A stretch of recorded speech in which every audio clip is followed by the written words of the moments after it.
கிறிஸ்துவின் விலையேறப்பெற்ற நாமத்தினாலே உங்கள் யாவரையும் வாழ்த்துகிறேன். ஜூம்ல இணைந்திருக்கிறவர்களையும் ஒருவேளை யூடியூப்ல இணைந்திருக்கிறவர்கள் யாவருக்கும் இந்த மாலையிலே இயேசு கிறிஸ்துவின் விலையேறப்பெற்ற நாமத்திலே வாழ்த்துகிறேன். இந்த நாளிலும் கூட நாம் தொடர்ந்து இந்த வேதத்தை படிக்கும்படியாக, ரோமருக்கு எழுதின நிருபத்தை படிக்கும்படியாக தேவனாகிய கர்த்தர் நம்மை இவ்விதமாய் இணைத்திருக்கிறபடியினால் நான் ஆண்டவரை துதிக்கிறேன்.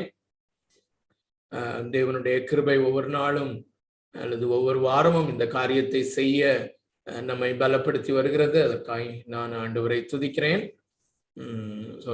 இந்த நாளிலும் நாம் ரோமருக்கு எழுதின நிருபம் 1வது அதிகாரம்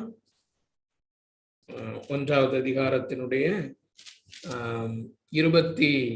23வது வசனத்தை இந்த நாளிலே நாம் படிக்க பரிசுத்த ஆவியானவர் நமக்கு உதவி செய்வாராக.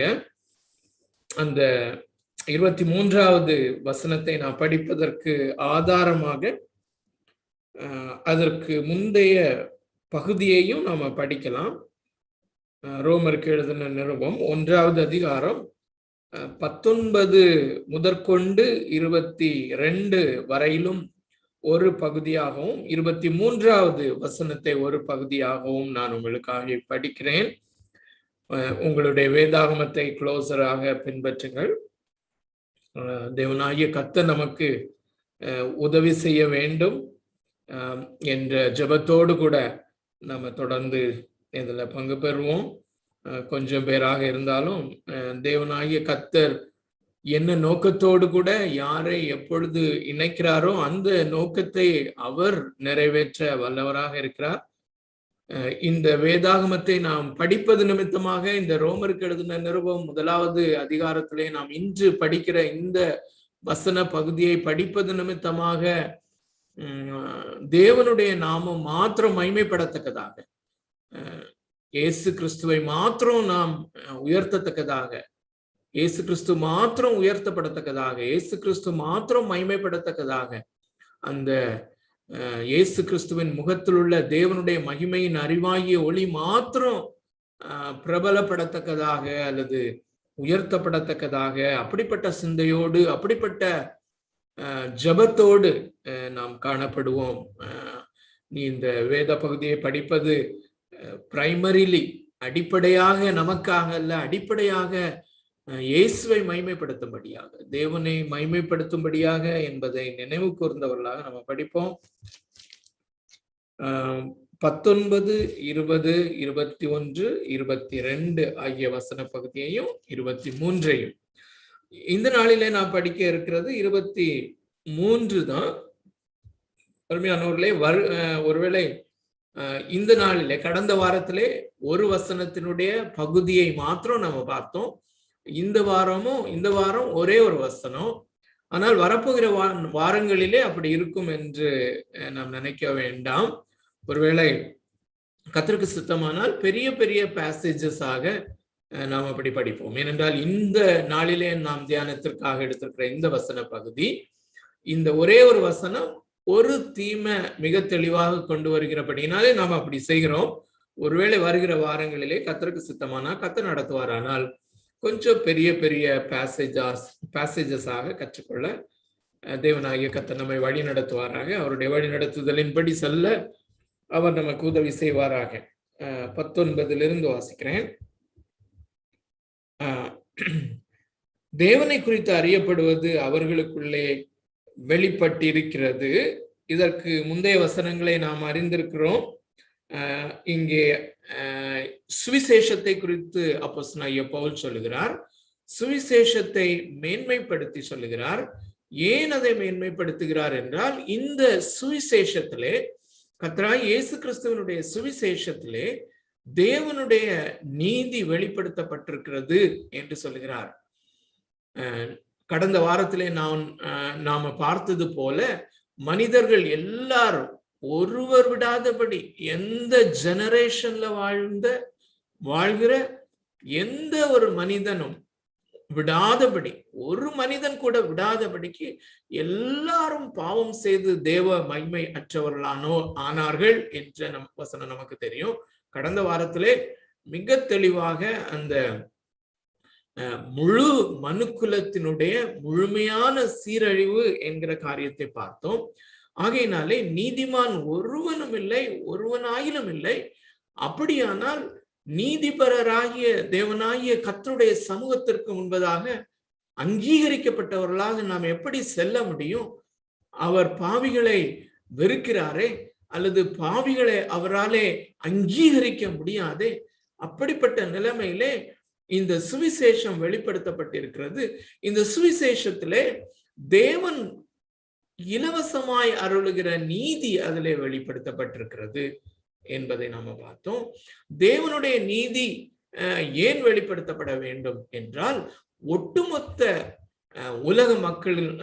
உலக மக்கள் மேலே தேவ கோபாக்கினை வெளிப்படுத்தப்பட்டிருக்கிறது அல்லது பட்டிருக்கிறது என்பதை நாம் பார்த்தோம். அந்த தேவ கோபாக்கினை வெளிப்படுத்தப்பட காரணம் என்ன, அல்லது மனுக்குலத்தின் மேல் தேவனுடைய கோபாக்கினை இவ்வளவு பயங்கரமாக பற்றி எறிய காரணம் என்ன என்பதைத்தான் 19வது வசனம் தொடங்கி நாம் கற்றுக்கொள்கிறோம் என்பதை நாம் அறிந்திருக்கிறோம். அதன் பின்னணியத்திலே நாம் இதை வாசிப்போம். தொடர்ந்து பின்பற்றுங்கள். தேவனை குறித்து அறியப்படுவது அவர்களுக்குள்ளே வெளிப்படுத்தப்பட்டிருக்கிறது. தேவனே அதை அவர்களுக்கு வெளிப்படுத்தி இருக்கிறார். எப்படி என்றால், காணப்படாதவைகளாகிய அவருடைய நித்திய வல்லமை, தேவத்துவம் என்பவைகள் உண்டாக்கப்பட்டிருக்கிறவைகளினாலே உலகம் உண்டானது முதற்கொண்டு தெளிவாய் காணப்படும். ஆதலால் அவர்கள் போக்கு சொல்ல இடமில்லை. 21 அவர்கள் தேவனை அறிந்தும் அவரை தேவனென்று மகிமைப்படுத்தாமலும் ஸ்தோத்திரியாமலும் இருந்து தங்கள் சிந்தனைகளினாலே வீணரானார்கள். உணர்வில்லாத அவர்களுடைய இருதயம் இருளடைந்தது. அவர்கள் தங்களை ஞானிகள் என்று சொல்லியும் பைத்தியக்காரர் ஆகி என்கிறது வரையிலும் நாம் கற்றிருக்கிறோம்.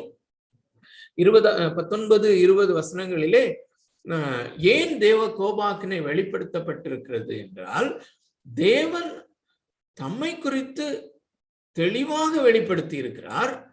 படைக்கப்பட்டவைகளினாலே தேவன் தம்மை குறித்து அறியப்பட வேண்டிய காரியங்கள் எல்லாவற்றையும் மிக தெளிவாக மனிதனுக்கு வெளிப்படுத்தி இருக்கிறார். ஆகையினாலே அவன் போக்கு சொல்ல முடியாது, அவன் சாக்கு போக்கு சொல்ல முடியாத அளவுக்கு எனக்கு அவரை தெரியாது, எனக்கு தேவனுடைய வல்லமை தெரியாது, எனக்கு தேவத்துவம் என்றால் என்ன என்று தெரியாது, எனக்கு தேவனுடைய வல்லமை என்றால் என்ன என்று தெரியாது என்று சொல்லக்கூடாத அளவிலே தேவன் தம்முடைய வல்லமையையும் தம்முடைய தேவத்துவத்தையும் தன்னுடைய மகிமையையும் தன்னுடைய ஞானத்தையும் எல்லாவற்றையும் இந்த படைப்புகளிலே வெளிப்படுத்தி இருக்கிறார். ஆகையினாலே ஒருவரும் போக்கு சொல்ல முடியாது. ஆனால் அந்த மனுக்குலத்தினுடைய அந்த பாவத்தின் வீழ்ச்சியிலே முதல் படியாக நாம் 21வது வசனமும் 22வது வசனத்திலையும் பார்த்தோம். 21வது வசனத்தினுடைய முதற் பகுதி அநேக நாட்களாக நாம் கற்றுக்கொண்டிருந்தோம். மிக முக்கியமான காரியம், இவர்கள் இப்படி தேவனை தெளிவாக அறிந்திருந்தும் கூட அவரை தேவன் என்று மகிமைப்படுத்தாமலும் ஸ்தோத்திரியாமலும் இருந்து விட்டார்கள்.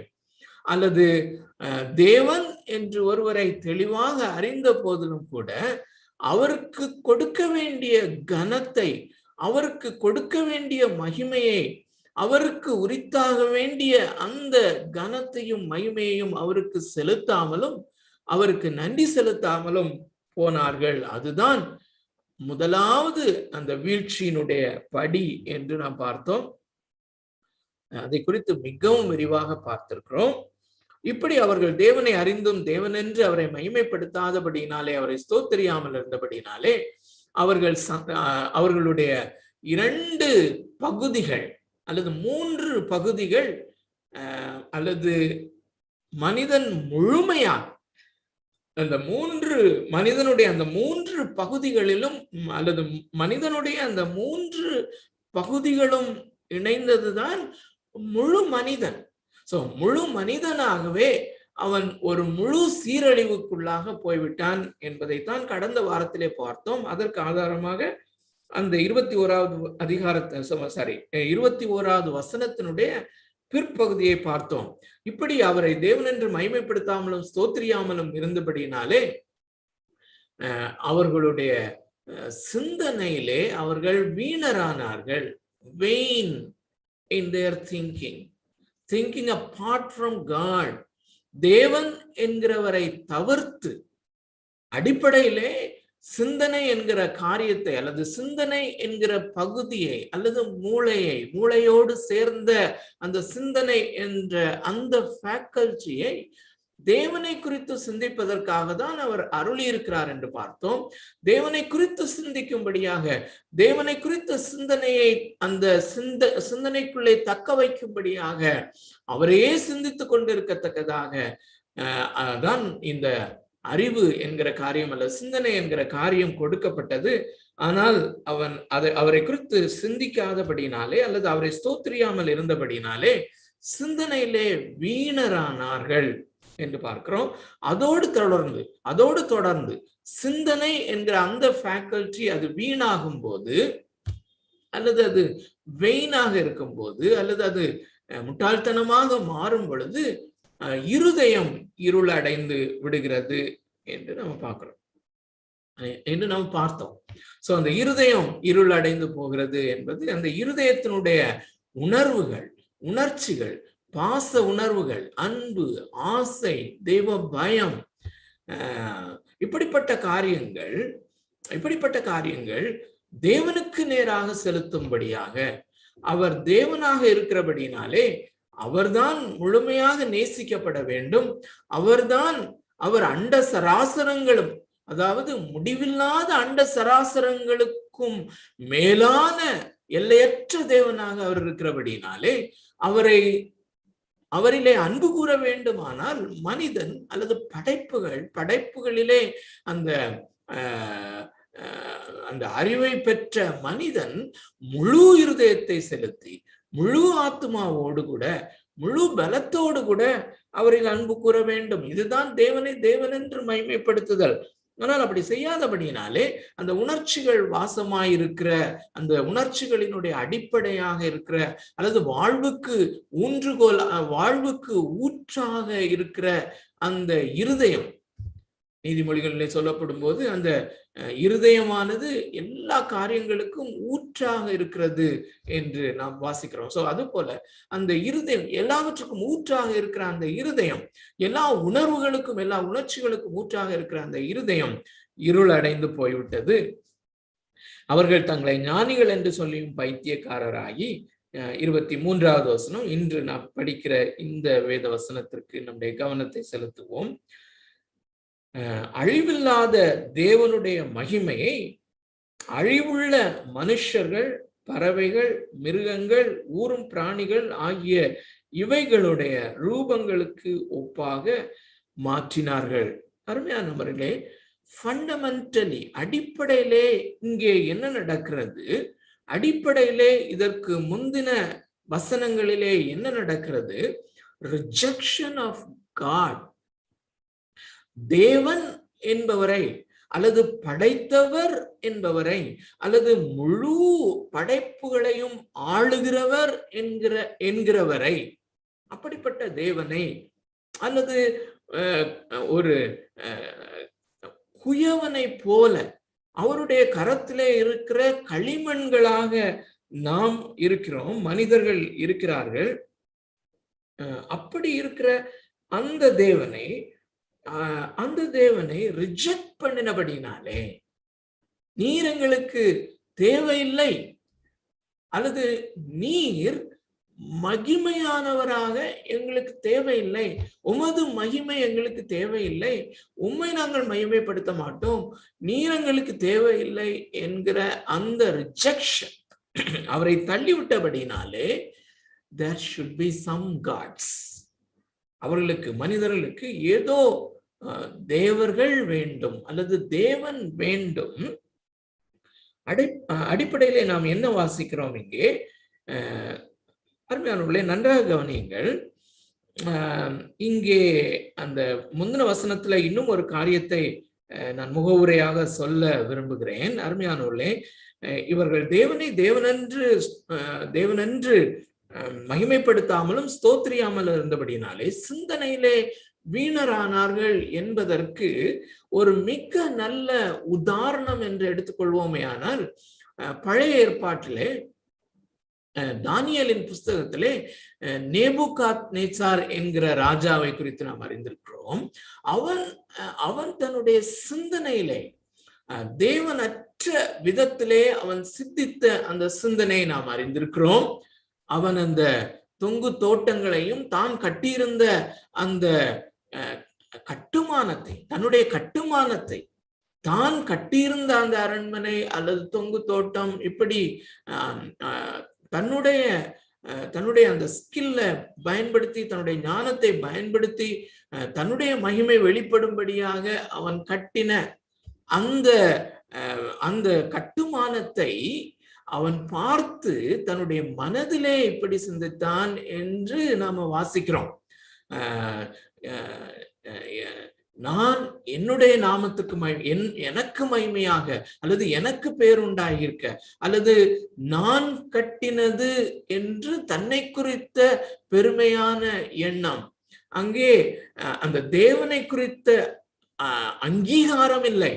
தேவன் எனக்கு உதவி செய்தார் என்று அங்கீகாரம் இல்லாதபடி, தேவனை தேவனென்று மகிமைப்படுத்தாதபடி, தேவனை தேவனென்று அங்கீகரிக்காத முறையிலே நான் செய்தேன் என்று அவன் சொல்லும் போது, நான் செய்தேன் என்று சாதாரணமாய் அவன் சொன்னாலும் அவனுடைய இருதயத்தின் அந்த மேட்டிமையான சிந்தனை, அவனுடைய மனதின் அந்த மேட்டிமையான சிந்தனை, the thought pattern apart from God, தேவனை தன்னுடைய சிந்தனையிலிருந்து விலக்கினவனாக சிந்திக்கிற ஒரு மனிதன் அல்லது தேவனை ரிஜெக்ட் பண்ணின, மனதிலே ரிஜெக்ட் பண்ணின ஒரு மனிதனுடைய சிந்தனை வீணான சிந்தனையாக போய்விடுகிறது என்பதற்கு இது ஒரு நல்ல உதாரணம். வீணான என்று சொல்லும் போது நான் என்கிற காரியம், அதைத்தான் நாம் தொடர்ந்து இன்றைக்கு பார்க்க போகிறோம். நான், I should be God. அந்த தேவன் என்கிற அந்த படைத்த உண்மையான தேவனை ரிஜெக்ட் பண்ணும்போது நானே தேவனாகி விடுகிறேன்.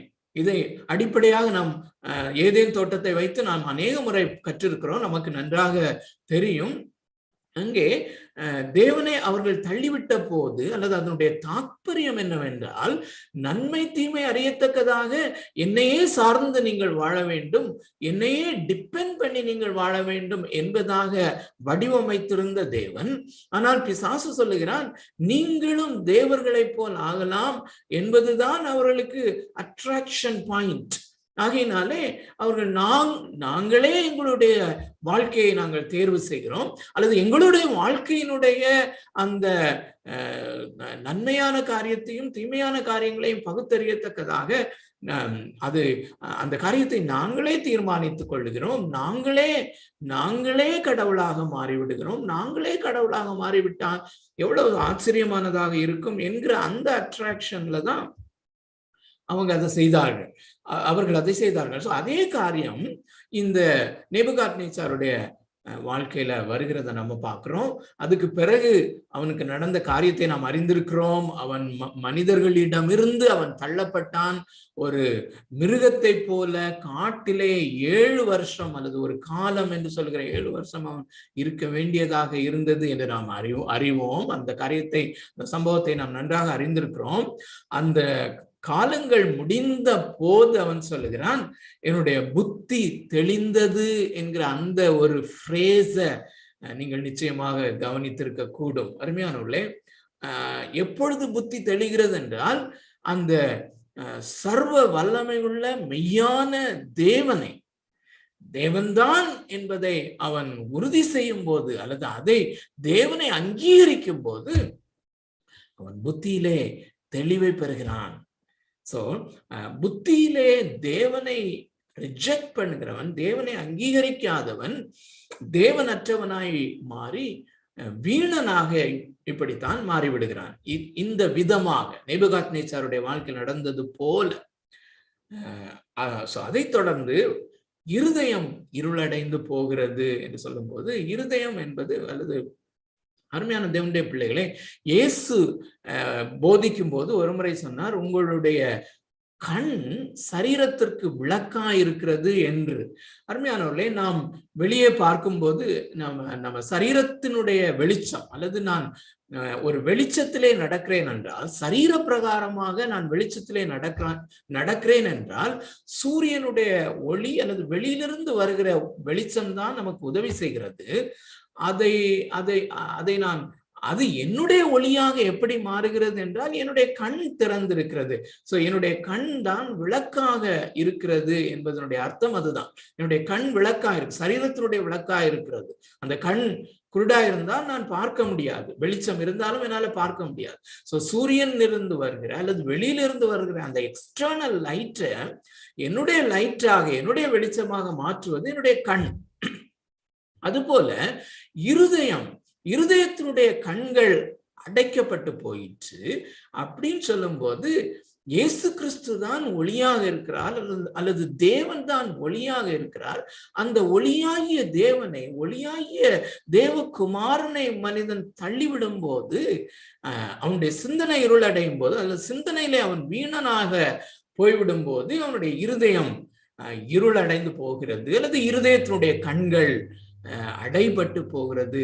அந்த இருதயத்தை பிரகாசிப்பிக்க பண்ணுகிற அந்த தேவனுடைய ஒளி அவனிலே இல்லாமல் போய்விடுகிறது. சோ இந்த இப்படி அவனுடைய சிந்தனையிலே வீணனாக போய் அவனுடைய இருதயத்திலே அவன் ஒளி இழந்து இருளாய் போகும்போது இன்னொரு ஃபேக்கல்ட்டியும் சேர்ந்து அந்த சீரழிவுக்குள்ளே போய்விடுகிறது என்பதை நாம் பார்த்தோம். சித்தம் என்கிற காரியம். சோ நாம் செய்கிற எல்லா காரியங்களும் அசுத்தமான காரியமாக அல்லது தேவனிடத்திலே அங்கீகாரம் பெற இயலாத காரியங்களாக போய்விடுகிறது என்பதை பார்த்தோம்.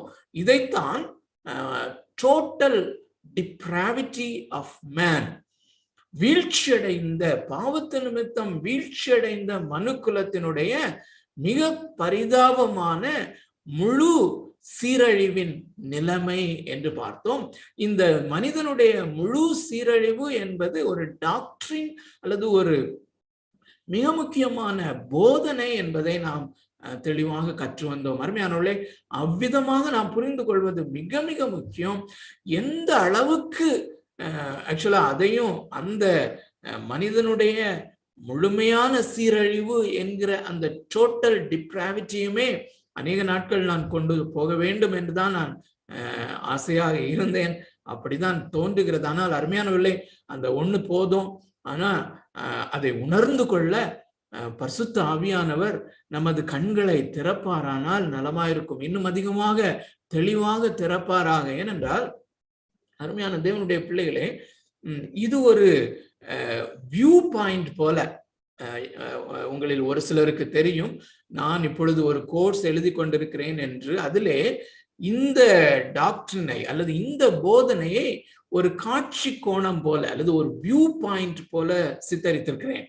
அதாவது தேவனுடைய கிருபை, நம்மை ரட்சித்த இயேசு கிறிஸ்துனுடைய கிருபை, தேவனுடைய கிருபை எவ்வளவு மகிமையானது, எவ்வளவு மாட்சிமை நிறைந்தது, அது எவ்வளவு ஐஸ்வர்யமானது. அந்த கிருபையின் ஐஸ்வர்யம், அந்த இரக்கத்தின் ஐஸ்வர்யம், அந்த அன்பின் ஐஸ்வர்யம் என்பதை நாம் தெளிவாக இருதயத்தின் கண்களாலே பார்க்க வேண்டுமானால் முதலாவது நாம் ஒரு காட்சி கோணத்திலே அல்லது வியூ பாயிண்ட் என்று சொல்லுகிற அந்த வியூ பாயிண்ட்லே நாம் ஏற வேண்டும்.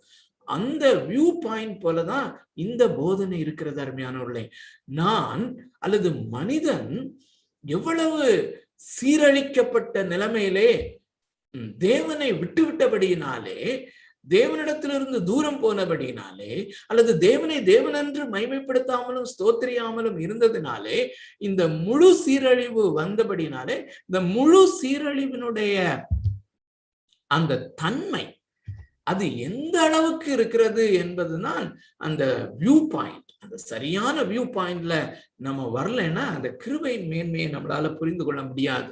அந்த முழுமையான அந்த சீரழிவு எவ்வளவு பயங்கரமானது, அது நிமித்தமாக தேவ கோபாக்கினை எவ்வளவு அதிகமாக இருக்கிறது. இதெல்லாம் தான் வியூ பாயிண்ட். அல்லது ஒரு ஒரு ஒரு ஒரு அழகான சித்திரம் வரைய வேண்டுமானால் அதற்கு ஒரு பேக்ரவுண்ட் இருக்க வேண்டும். பேக்ரவுண்ட் கலர், ஒரு பின்னணியமாக நம்முடைய அந்த நாம சுவிசேஷம் என்கிற சித்திரத்தை தீட்டுவதற்கு, அந்த சுவிசேஷம் என்கிற சித்திரம் மிக அழகாக தெரிவதற்கு ஒரு நல்ல ஒரு பின்னணிய ஒரு கலர் வேணும். அந்த கலர் தான் இந்த மனிதனுடைய முழுமையான சீரழிவு. எப்படி அவருடைய அந்த கிருபையின் மகிமையை அறிந்து கொள்ளும்படியாக நம்முடைய இருதயத்தின் கண்கள் திறக்கப்பட வேண்டுமோ, அதே விதமாக என்னுடைய சீரழிந்த நிலைமையும் அதனுடைய விளைவுகளையும் நான் பார்க்க வேண்டுமானால் நான் என்ன செய்தேன்னு பார்க்க கூடாது. நான் ரட்சிக்கப்பட முந்தி என்னெல்லாம் பாவம் செய்துட்டு இருந்தேன், எவ்வளவு செய்தேன், இப்ப எப்படி செய்கிறேன், இப்ப என்ன செய்கிறேன், அப்படி பார்க்க முடியாது. தேவனுடைய வார்த்தை என்ன சொல்லுகிறது, நான் எப்படிப்பட்ட பாவியா இருந்தேன் என்று. அருமையான தேவனுடைய பிள்ளைகளை, இன்னொரு காரியத்தை நாம் நினைவுபடுத்திக் கொள்ள வேண்டும். இந்த காரியங்களை நாம் பார்க்கும்போது, அல்லது மனிதனுடைய முழு சீரழிவு என்கிற போதனையை நான் பார்க்கும்போது 2 காரியம் நமக்கு நினைவிருக்க வேண்டும்.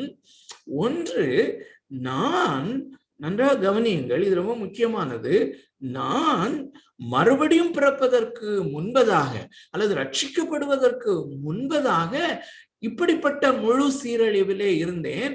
என்னுடைய சுபாவம் இப்படிப்பட்ட சுபாவமாக இருந்தது மாத்திரமல்ல, பாவம் அல்லது சீரழிக்கப்பட்ட மனிதனாக பாவம் என்னை ஆண்டு கொண்டிருந்தது என்பது.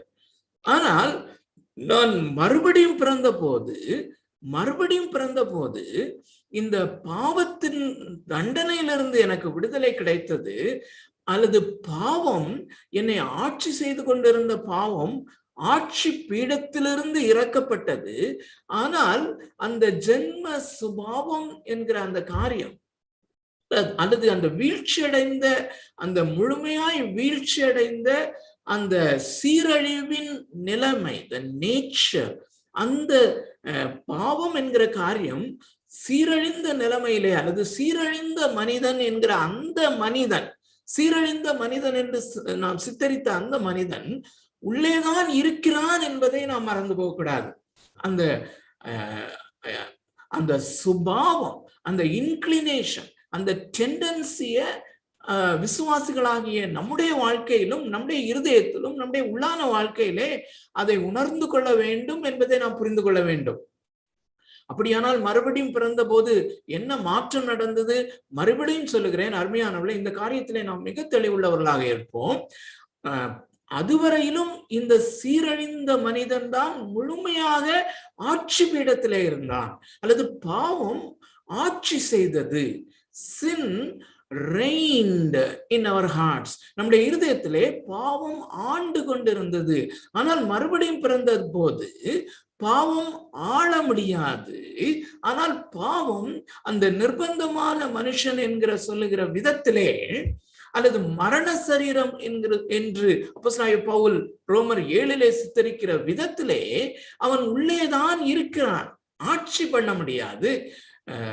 இவ்விதமாக ஆங்கிலத்திலே சொல்லுவார்கள், இதை மனதிலே ஆழமாக பதித்துக் கொள்வோம். Sin never reigns but it remains. விசுவாசியாகிய நம்முடைய வாழ்க்கையிலே பாவம் ஆளுகை செய்ய முடியாது, ஆனால் பாவம் இருக்கிறது. ரிமைனிங் சின் அல்லது sin remains என்கிற காரியம். சோ இந்த கண்ணோட்டத்தில் தான் நாம் இந்த வீழ்ச்சியை பார்க்க வேண்டும். இந்த வீழ்ச்சியை பற்றி நாம் படிக்கும்போது யாரோ ஒருவருக்கு மட்டும் சொல்லுகிறது என்று சொல்ல முடியாது. ரட்சிக்கப்படாதவர்களுக்கு மட்டுமல்ல, ரட்சிக்கப்பட்ட நாம், நம்மிலே அந்த டெண்டன்சி இருக்கிறது. ரட்சிக்கப்படுவதற்கு முன்பதாக நான் இந்த நிலைமையில இருந்தேன், அந்த கிருபையின் மகத்துவம் எவ்வளவு பெரியது, என்னை ரட்சித்தாரே என்று அவரை துதிக்கும்படியாக நாம் இதை பார்க்கிறோம். அது மாத்திரமல்ல, இதனுடைய ரெம்னன்ட் அல்லது ரிமைனிங்ஸ் என்னிலே இருக்கிறது. ஆகையினாலே இந்த இப்படிப்பட்ட ஒரு இன்க்ளினேஷன் எனக்குள்ளே உண்டு. ஆகையினாலே நான் அதை குறித்து ஜாக்கிரதையா இருந்து எனக்கு உள்ளே இருக்கிற வாசமா இருக்கிற அந்த ரிமைனிங் சின்ஸ், அவைகளை அந்த ரோமர் 8வது அதிகாரத்திலே நாம் படிக்கிறது போல அந்த மாம்சத்தின் கிரியைகளை ஆவியினாலே கொல்லுகிற அல்லது அழிக்கிற அந்த ப்ராசஸை, அந்த காரியத்தை நான் ஒவ்வொரு நாளும் கேர்ஃபுல்லாக செய்து கொண்டிருக்க வேண்டும்.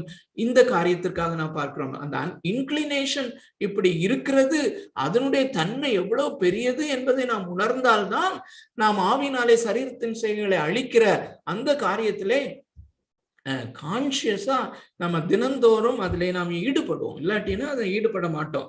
சோ அந்த உணர்வோடு கூட நாம் இதை படிப்போம் அருமையானவர்களே.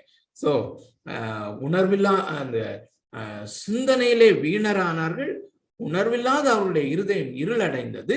இப்பொழுது உணர்வில்லாத இருதயம் இருளடைந்து போன நிலைமையிலே, இருதயம் உணர்வற்ற நிலைமையிலே, மரத்து போன நிலைமையிலே, கல்லான நிலைமையிலே, மனதும் இவ்விதமாய் வீணாய் போன நிலைமையிலே நானே எனக்கு கடவுளாய் விடுகிறேன். இப்போ 23வது வசனத்தை திரும்பவும் வருவோம். 23வது வசனத்திலே இதிலே நன்றாக நாம கவனிக்க வேண்டும் என்று நான் விரும்புகிற காரியம் என்னவென்றால், இந்த 23வது வசனம் ஃபேஸ் வேல்யூல, அல்லது நாம் அப்படியே வாசிக்கும் போது அது விக்கிரக ஆராதனை போல, விக்கிரக வழிபாடு போல அங்கே நமக்கு தெரியலாம்.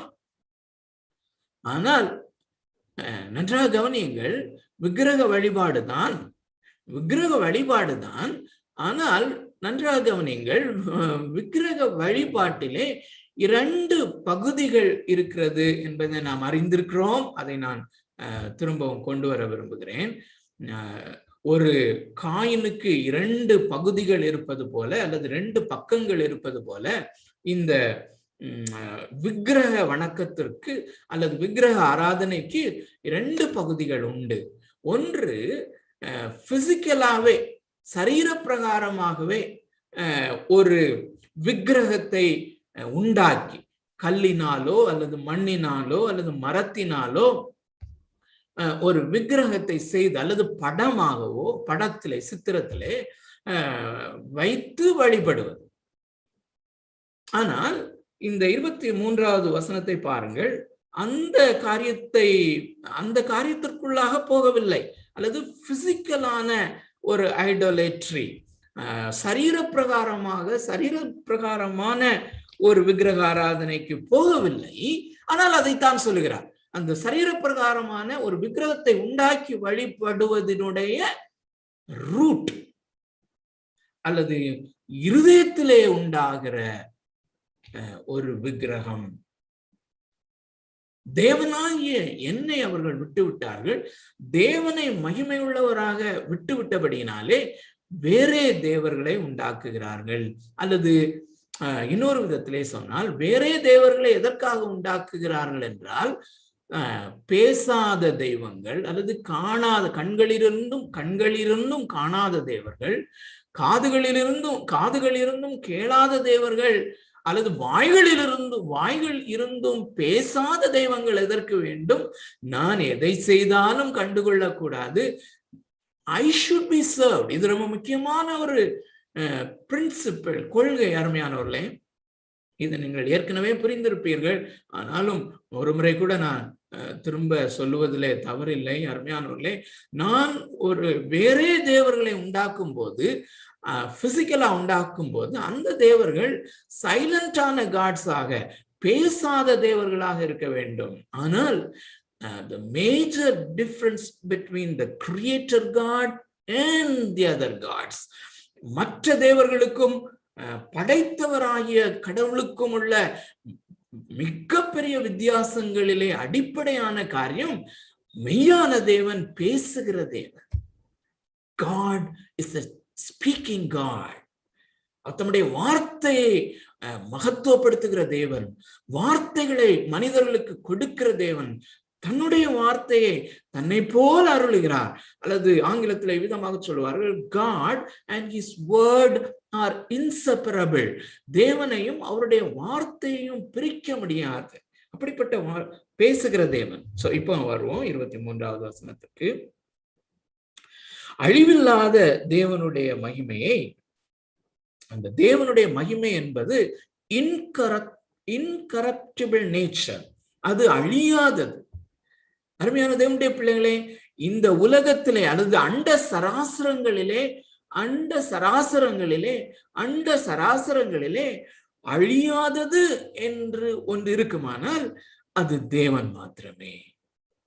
இன்கரப்டிபிள் தேவன், தேவன் தேவனுடைய காரியங்கள், பரலோகம், பரலோகத்தினுடைய காரியங்கள், தேவன், காட் த பர்சன், இயேசு கிறிஸ்து, அவருடைய குமாரனாய் இயேசு கிறிஸ்து, பரிசுத்த ஆவியானவர், இந்த திரியேக திருக்குடும்பம் மாத்திரமே அழியாதது, அழிவில்லாத ஒரு வாஸ்தவம், அழிவில்லாத வாஸ்தவம் அல்லது இன்கரப்டிபிள் ரியாலிட்டி என்று ஆங்கிலத்தில் சொல்வார்கள்.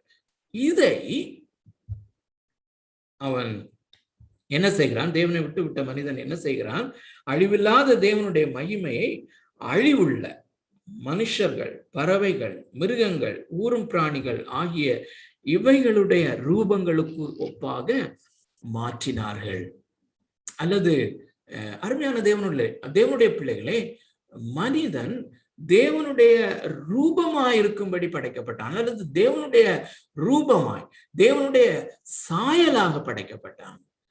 அப்போ ஒரிஜினலான தேவனை, அழியாத தேவனாயிருக்கிற அந்த ஒரு அழியாத காரியத்தை அவன் விட்டபடியினாலே அந்த இமேஜஸ் அல்லது அந்த அழிவில்லாத காரியத்தை பிரதிபலிக்கிற பிம்பங்களாக இருக்கிற அல்லது இமேஜஸாக இருக்கிற சுரூபங்களாக இருக்கிற மனிதனுக்கு மாற்றி விட்டார்கள்.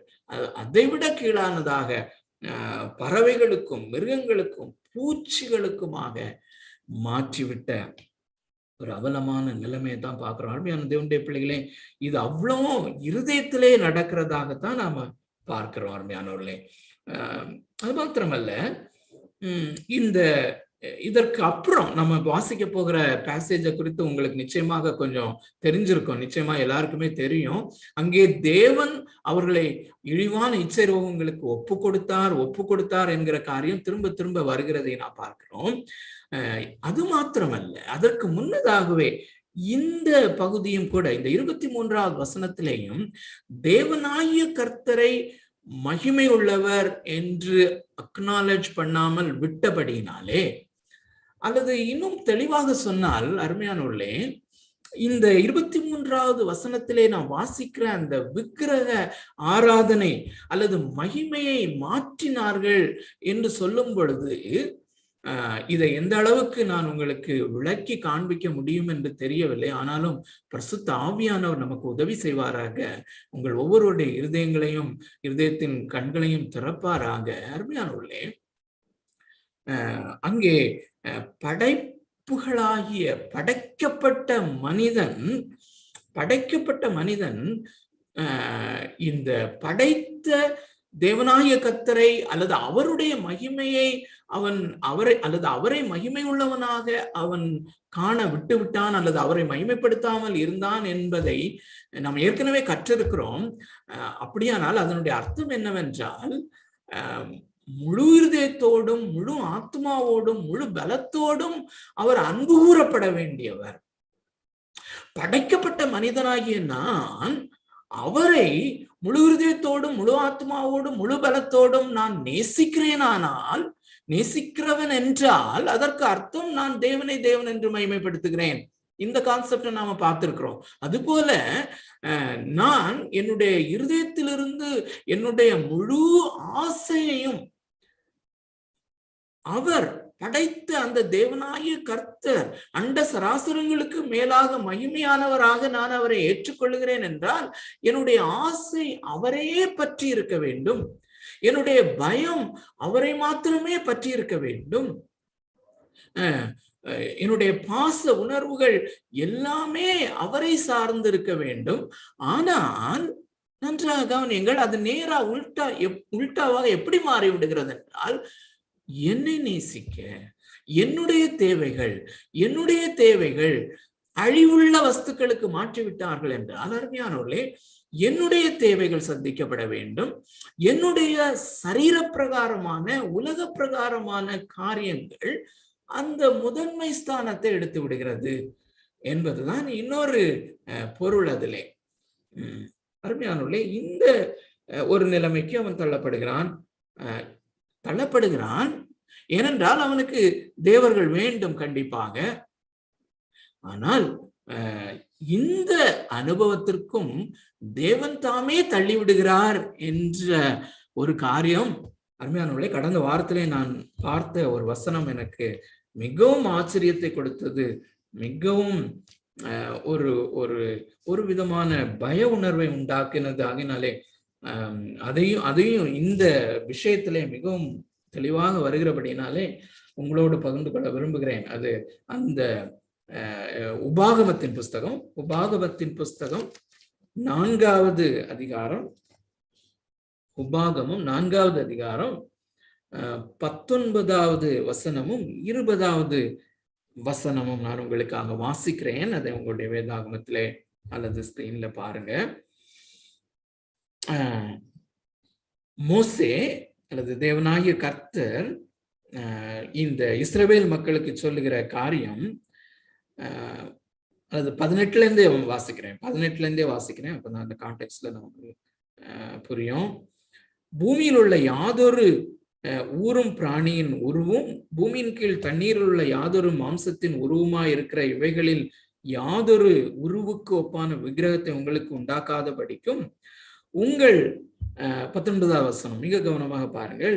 உங்கள் கண்களை வானத்திற்கு ஏறெடுத்து உங்கள் தேவனாகிய கர்த்தர் வானத்தின் கீழ் எங்கும் இருக்கிற எல்லா ஜனங்களுக்கும் ஏற்படுத்தின வானத்தின் சர்வ சேனைகளாகிய சந்திர சூரிய நட்சத்திரங்களை நோக்கி அவைகளை தொழுது சேவிக்க இணங்காதபடிக்கும் உங்கள் ஆத்துமாக்களை குறித்து மிகவும் எச்சரிக்கையா இருங்கள். இந்த தமிழ் டிரான்ஸ்லேஷன்ல எவ்வளவு கிளியரா இருக்குதுன்னு தெரியாது. திரும்பவும் பாருங்க. இந்த முதல் பகுதியிலே உங்கள் தேவனாகிய கர்த்தர் வானத்தின் கீழெங்கும் இருக்கிற எல்லா ஜனங்களுக்கும் ஏற்படுத்தின என்கிற அந்த வார்த்தை ஆங்கில வேதாகமங்களிலே allotted. இதனுடைய சாராம்சம் என்னவென்றால், இந்த வேறே தேவர்கள், நன்றாக கவனியுங்கள், வேறே தேவர்கள், சூரியனை தெய்வமாக வழிபடுதல், சந்திரனை தெய்வமாக வழிபடுதல், படைக்கப்பட்டவைகளை அல்லது உருவமாக இருக்கிறவைகளை தெய்வமாக வழிபடுதல் என்கிற காரியம், it is allotted to other people, அல்லது பூமியிலே பரம்பி இருக்கிற எல்லா ஜனங்களுக்கும் தேவன் தாமே ஏற்படுத்தி இருக்கிறார் என்பதுதான் இங்கே இந்த வசனத்தினுடைய தாற்பயம். ஒருவேளை தமிழிலே அது மிக தெளிவாக இல்லாவிட்டாலும் இதை நான் பார்க்கும்படியாக அந்த தம்பி ஜாஷுவா பயன்படுத்துகிற அந்த ஈஸி டு ரீட் வெர்ஷனை நான் படித்தேன். அதுல மிக தெளிவாக இருக்கிறது. அதை நான் உங்களுக்காக வாசிக்கிறேன். இதே உபாகமம் 4:19 வாசிக்கிறேன். வானத்தை பார்க்கும் பொழுதும் சூரியன், சந்திரன், நட்சத்திரங்கள் மற்றும் வானில் உள்ள பல்வேறு பொருட்களை பார்க்கும் போதும் எச்சரிக்கையாயிருங்கள். அவற்றை தொழுது கொள்ளவும் சேவை செய்யவும் தூண்டாதிருக்க எச்சரிக்கையாயிருங்கள். உங்கள் தேவனாகிய கர்த்தர் உலகின் மற்ற ஜனங்களை அவ்வாறு செய்யும்படி விட்டிருக்கிறார். அருமையான தேவனுடைய பிள்ளைகளே, இது ஒரு மிக கவனிக்க வேண்டிய, ஆனா கவனக்குறைவாக மக்கள் விட்டு விடுகிற ஒரு மிகப்பெரிய சத்தியம். அருமையான தேவனுடைய பிள்ளைகளே, உலகத்தார் அல்லது பொதுவாக ஜனங்கள், பொதுவாக மக்கள் அந்த படைத்த தேவனை, அந்த மகிமை, ராஜ்யமும் வல்லமையும் மகிமையும் அவருக்கு மாத்திரமுடையது, அந்த மகிமையின் தேவனை அவர்கள் விட்டுவிட்டபடியினாலே, அல்லது தேவனை தேவனென்று மகிமைப்படுத்தாமலும் ஸ்தோத்திரியாமலும் இருந்தபடியினாலே, வேறே தேவர்களுக்கு நேராக அவர்களுடைய கண்கள் திரும்பினது, அல்லது தங்களுடைய தேவைகள் சேவிக்கப்பட வேண்டும் என்று, தாங்கள் மிக முக்கியமானவர்களாக இருக்க வேண்டும் என்று, தாங்கள் மகிமையுள்ளவர்களாக இருக்க வேண்டும் என்கிற அந்த எண்ணம் தாங்களே தேவர்களாய் மாறுகிறதும், மற்ற உருவங்கள், மற்ற காரியங்கள், மற்ற தேவைகள், மற்ற உலக பிரகாரமான காரியங்கள், பொருட்கள் தேவர்களாக மாற வேண்டும் என்கிற காரியமும் தேவனால் அவர்களுக்கு ஏற்படுத்தப்பட்டிருக்கிறது. அல்லது அவைகளை சேவிக்கும்படியாக தன்னை விட்டுவிட்டபடியினாலே அவைகளை சேவிக்கும்படியாக தேவனே விட்டுவிட்டார். பயமுறுத்தக்கூடிய காரியம். அருமையான தேவனுடைய பிள்ளைகளே, இதுல மிக சரியான தெளிவுள்ளவர்களாய் நாம் இருக்க வேண்டும். அருமையானவர்களே, தேவனை இவர்கள் விட்டுவிட்டபடியினாலே அல்லது இவர்களுடைய இருதயம் திருக்குள்ளதும் கேடுள்ளதுமாக மாறி போனபடினாலே இவர்கள் அந்த சிருஷ்டியையே தெரிந்து கொள்ளக்கூடிய இன்க்ளினேஷன் இவர்களுக்கு இருக்கிறது என்பதும் மறக்க முடியாது. சோ இவர்களுக்கு இப்படிப்பட்ட இன்க்ளினேஷன் இருக்கிறபடினாலே, தேவனை தவிர அழிவுள்ள வஸ்துக்களிலே இன்க்ளினேஷன் இருக்கிறபடினாலே தேவனும் விட்டுவிட்டார். அல்லது மாற்றி சொன்னாலும் சரி, தேவன் விட்டுவிட்டார் என்கிற காரியம். இன்னொரு வசனத்தை உங்களுக்கு காண்பிக்க விரும்புகிறேன். அப்போஸ்தலர் நடவடிக்கைகள் 14வது அதிகாரம். அப்போஸ்தலர் நடவடிக்கைகள் 14வது அதிகாரம். அங்கே புறஜாதிகளை குறித்து அல்லது எல்லா ஜனங்களை குறித்தும் அப்போஸ்தலனாகிய பவுல் சொல்லும் போது, பிரஸ்தாவியன் ஏவுதலினாலே சொல்லும் போது 14வது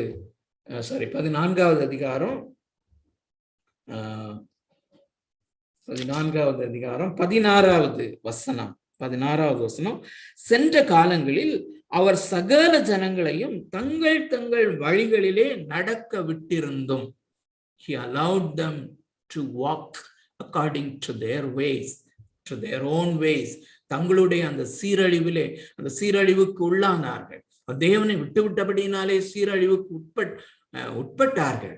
ஆகையினாலே தேவன் அவர்களை வேற விக்கிரகங்களுக்கு தங்களுடைய வழியிலே அவர்களை விட்டுவிட்டார். மீண்டும் இந்த உபாகமம் 4க்கு வருவோம். அதற்கு பின்னால இருக்கிற ஒரு வசனமும் பார்க்க வேண்டிய ஒரு வசனம். உபாகமம் 4:19 வாசித்தோம். அந்த 19ஐ மீண்டும் வாசிக்கிறேன். 20வது வசனமும் ரொம்ப முக்கியமான வசனம். இந்த சந்தர்ப்பத்திலே, இந்த பின்னணியத்திலே 20ஐயும் நாம வாசிக்க வேண்டியது நல்லது. உங்கள் கண்களை வானத்திற்கு ஏறெடுத்து உங்கள் தேவனாகிய கர்த்தர் வானத்தின் கீழெங்கும் இருக்கிற எல்லா ஜனங்களுக்கும் ஏற்படுத்தின வானத்தின் சர்வசேனைகளாகிய சந்திர சூரிய நட்சத்திரங்களை நோக்கி அவைகளை தொழுது சேவிக்க இணங்காதபடிக்கும், அந்த இணங்குதல், அந்த இன்க்ளினேஷன் அது மனிதனுக்குள் இருக்கிறது. உங்கள் ஆத்துமாக்களை குறித்து மிகவும் எச்சரிக்கையாயிருங்கள். அடுத்த வசனம், இந்நாளில் நீங்கள் இருக்கிறது போல தமக்கு சுதந்திரமான ஜனமாயிருக்கும்படி கர்த்தர் உங்களை சேர்த்து கொண்டு உங்களை எகிப்து என்னும் இருப்பு காலவாயிலிருந்து புறப்பட பண்ணினார். சோ அவர்களுக்கு அந்த விக்கிரகங்களை ஏற்படுத்தினார். அல்லது ஆங்கில வேதாகமத்தின்படி God allotted other gods to them. ஆனால் இவர்களை தமக்கு சுதந்திரமாக அவர் தெரிந்து கொண்டார். Same principle. அருமையானவர்களே, தேவன் நம்மை அவருக்கு சுதந்திரமாக அவர் தெரிந்து கொண்டார் என்கிற காரியம் எவ்வளவு ஆச்சரியமா இருக்கிறது அல்லவா? அருமையான தேவனுடைய பிள்ளைகளே, இந்த இன்க்ளினேஷன் அல்லது இந்த விக்கிரக வணக்கம் அல்லது அழிவில்லாத தேவனுடைய மகிமையை அழிவுள்ள மனுஷர்கள், பறவைகள், மிருகங்கள், ஊரும் பிராணிகள் ஆகிய இவைகளுக்கு ஒப்பாக, ரூபங்களுக்கு ஒப்பாக மாற்றி விடுதல் அல்லது அழிவில்லாத தேவனுடைய மகிமையை நேசிக்காதபடி என்னுடைய அழிவுக்குரிய காரியங்களை, உலகத்திற்குரிய காரியங்களை நேசித்தல் என்கிற அந்த காரியம், இருதயத்தின் விக்கிரகம், அது எப்படி அது உருவ வழிபாடாக அல்லது சரீர பிரகாரமான விக்கிரக ஆராதனையாக மாறுகிறது என்பதை குறித்த ஒரு சின்ன கிளிம்ஸ் மாத்திரம் நம்ம பார்த்து முடிக்கலாம். ஆதியாகமத்தின் புஸ்தகத்துக்கு நாம் வருவோம். அருமையானது எப்படி, இந்த விக்கிரகம் என்றால் என்ன? அருமையான தேவனுடைய பிள்ளைகளே, 11வது அதிகாரத்திலே, ஆதியாகமத்தின் புஸ்தகம் 11வது அதிகாரத்திலே அந்த முதல் 9 வசனங்களிலே பாபேல் கோபுரத்தினுடைய கட்டிடம், அந்த கட்டுமான பணி, அதுவும் அங்கே சரீர பிரகாரமான விக்கிரகம் அங்கே இல்லை. அந்த விக்கிரக ஆராதனை உருவாவதற்கு ஒருவேளை அதற்கு முன்னதாகவும் கண்டிப்பாக இருந்திருக்கலாம் ஒருவேளை. ஆனால் வேதாகமத்தின் சரித்திரத்தை நாம் பின்பற்றி வரும் பொழுது அந்த பாபேல் கோபுரம் தான் உச்சகட்டமாக இருதயத்தினுடைய விக்கிரக ஆராதனை என்று அந்த ரோமர் 1:23 நாம் வாசித்ததனுடைய அந்த இன்டர்பிரிட்டேஷன் அல்லது அது எப்படி சாத்தியமாக இருக்கிறது என்பதை இந்த 11வது அதிகாரத்திலே உச்சகட்டமாக நாம் பார்க்க முடியும். அதை தொடர்ந்து அதுக்கு பிறகு கொஞ்சம் கொஞ்சமாக இந்த விக்கிரக ஆராதனை வருகிறதை நாம பார்க்க முடியும். இப்போ அந்த 4வது அதிகாரத்திலையும் 11வது அதிகாரத்திலையும் எப்படி இந்த விக்கிரக ஆராதனையினுடைய அந்த ருடிமெண்ட்ஸ் அல்லது அடிப்படையான கொள்கைகள் அந்த ரோமர் 1:23 பார்க்கிற அந்த காரியத்தை கொஞ்சம் தெளிவாக புரிந்து கொள்ளும்படியாக 4வது அதிகாரத்திலையும் 11வது அதிகாரத்திலையும் உள்ள காரியங்கள் நமக்கு உதவி செய்கின்றன என்கிற அந்த நோக்கத்தோடு கூட நாம் திருப்புவோம். அருமையானவர்களே, 4வது அதிகாரத்திலே காயின் ஆபேலை கொலை செய்தான் என்பதை பல கோணத்திலே நாம் பார்த்திருக்கிறோம். அருமையான தேவனுடைய பிள்ளைகளே, அந்த இருதயத்தினுடைய விக்கிரகம் என்பதற்கு இன்னொரு ஆங்கிள் ஒரு விளக்கத்தை நான் சொல்வோமே ஆனால், அந்த படைத்த மெய்யான மகிமை பொருந்திய தேவனாகிய கர்த்தரை விட்டு ரட்சிக்கப்படும்படியாக, நல்ல கவனிங்க, நான் எனக்குள்ளே உறுத்தி கொண்டிருக்கிற அந்த பாவத்திற்கு விமோசனம் உண்டாகும்படியாக அல்லது அந்த பாவத்தினால் உண்டான தேவ கோபாக்கினைக்கு என்னை நானே தப்பித்துக் கொள்ளும்படியாக, அதை நான் சால்வேஷன் என்று சொல்கிறேன். இந்த சால்வேஷனுக்காக நான் தேவனாகிய கர்த்தர் அவர் அருளிய அவருடைய வழி, அந்த அப்போஸ்தலர் 14 நாம் பார்த்தது போல மற்ற ஜனங்களை அவர் தங்களுடைய வழிகளிலே நடக்க விட்டிருக்கிறார். இந்த தேவனாகிய கர்த்தர் அவருடைய மகிமை, அவருடைய பர்சன், அவர் தேவன் என்கிற நபர், அவருடைய வார்த்தையிலே அவர் ரட்சிப்புக்கென்று அருளி இருக்கிற அவருடைய வழி, அவர் God the person and his word, இந்த ரெண்டையும் தவிர்த்து நான் எப்படி ரட்சிக்கப்பட முடியும், நான் ரட்சிக்க வழி என்ன என்று அந்த ரட்சிப்பின் வழியை தேடுதல் விக்கிரக வணக்கத்தினுடைய சாராம்சம். 2வது, என்னுடைய பாதுகாப்பிற்காக, என்னுடைய செக்யூரிட்டிக்காக, என்னுடைய சால்வேஷனுக்காக, என்னுடைய செக்யூரிட்டிக்காக நான் பாதுகாவலாக, தேவனை தவிர்த்து நான் பாதுகாவலாக இருக்க வேண்டும். அருமையான தேவனுடைய பிள்ளைகளை திரும்பவும் நான் ரிப்பீட் பண்ணுகிறேன், நமக்கு தெரிந்ததுதான்.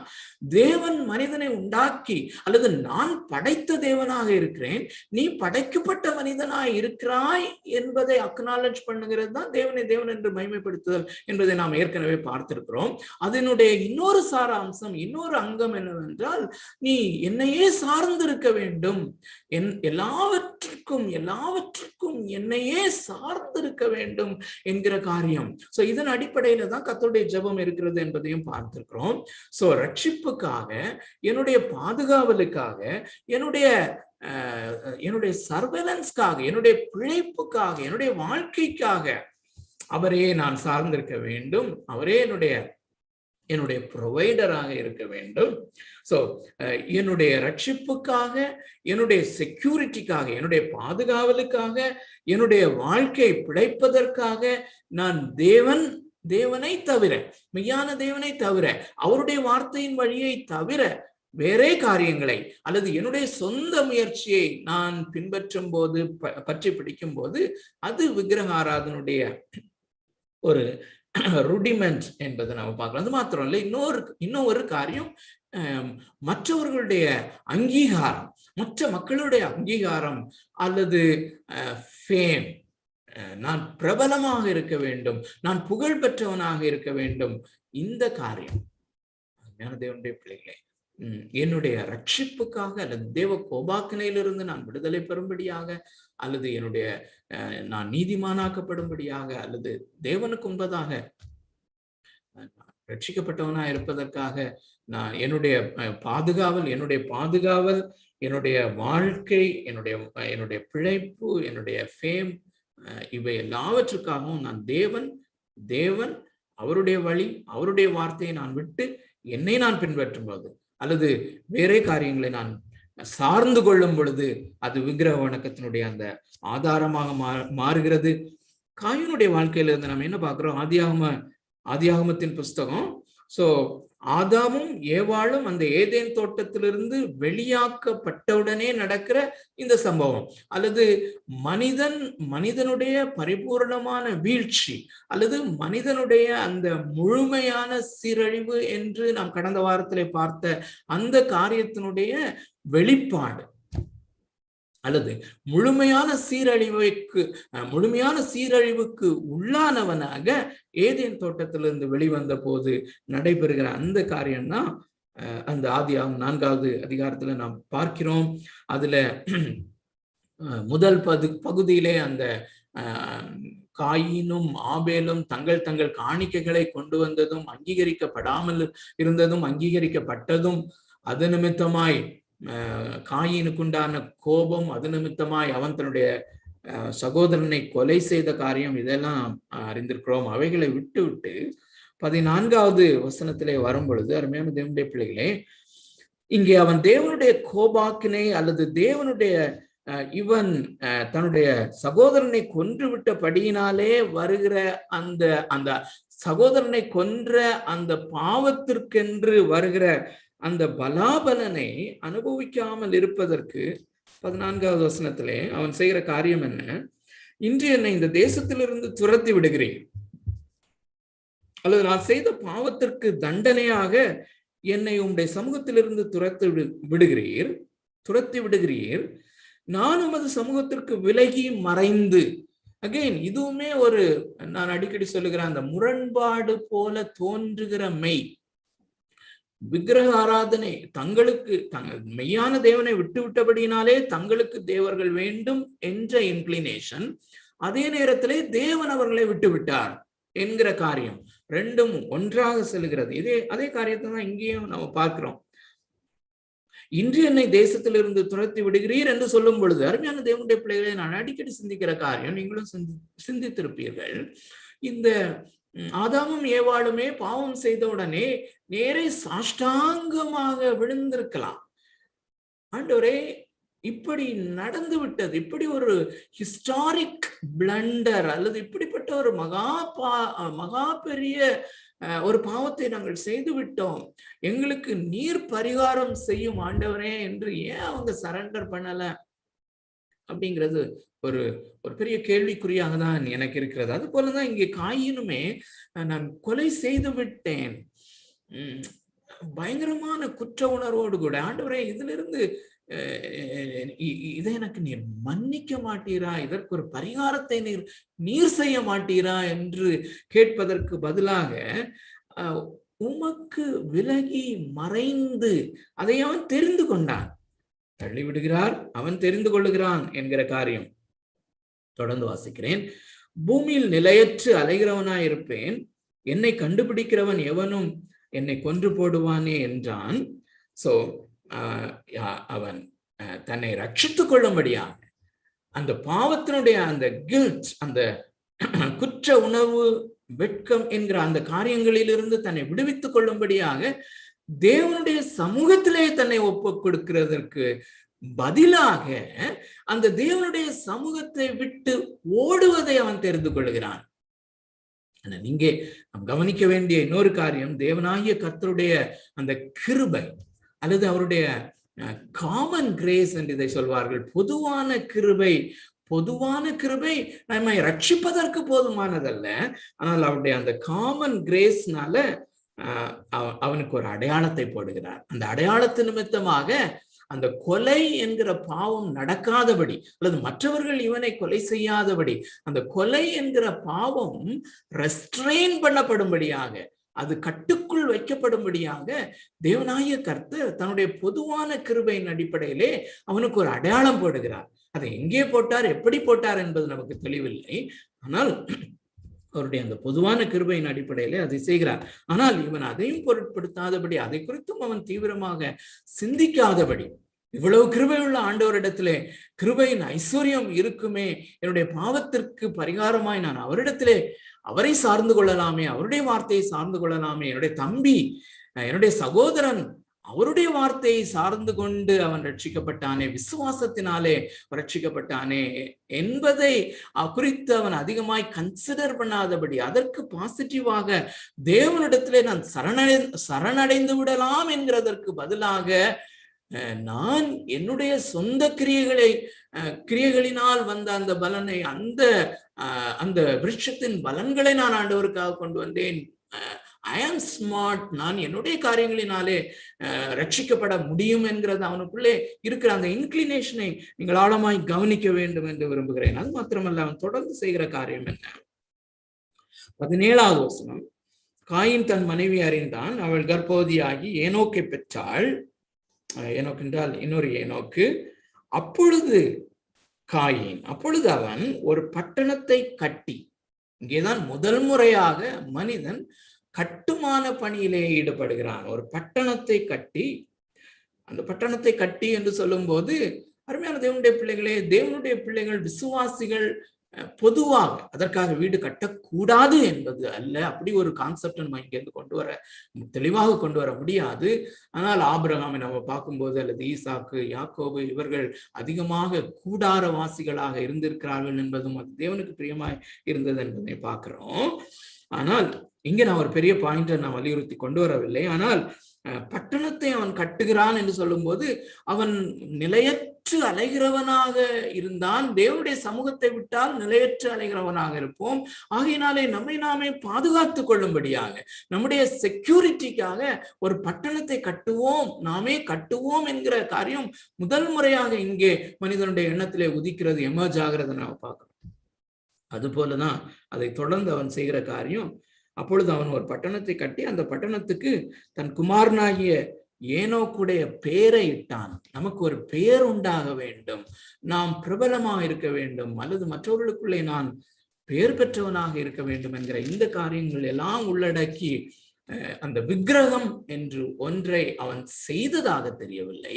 ஆனால் இருதயத்தினுடைய காரியம்தான் என்பதை உணர்ந்து கொள்ளும்படியாக இந்த காரியத்தை நான் கொண்டு வந்தேன். 11வது அதிகாரத்துக்கு இப்ப போலாம். 11வது அதிகாரத்திலேயும் இந்த நிம்ரோதுடைய காரியத்திலே அதே காரியம் வெளிப்படுகிறதை, அதே காரியம் கொஞ்சம் கூட முன்னேற்ற பாதையிலே அல்லது பின்னேற்ற பாதையிலே.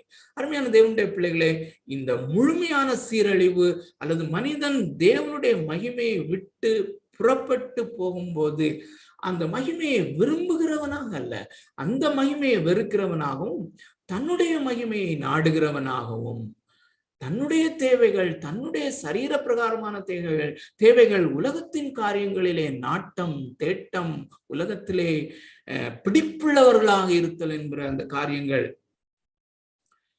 நேசிக்கும்படியாக தேவன் அல்ல, நேசிக்கும்படியாக என்னுடைய வாழ்க்கை நேசிக்கப்பட வேண்டும், என்னுடைய வாழ்க்கை சம்பிரமமாய் இருக்க வேண்டும் என்கிற அந்த அடிப்படையை நாம் கவனிக்க வேண்டும். அருமையானவர்களே, 11வது அதிகாரம் நமக்கு நன்றாக தெரிந்த ஒரு வசன பகுதி தான். அதற்கு முன்பதாக 10வது அதிகாரத்திலே இந்த நிம்ரோதை குறித்து ஒரு வசனத்தை பார்க்க வேண்டும் என்று விரும்புகிறேன்.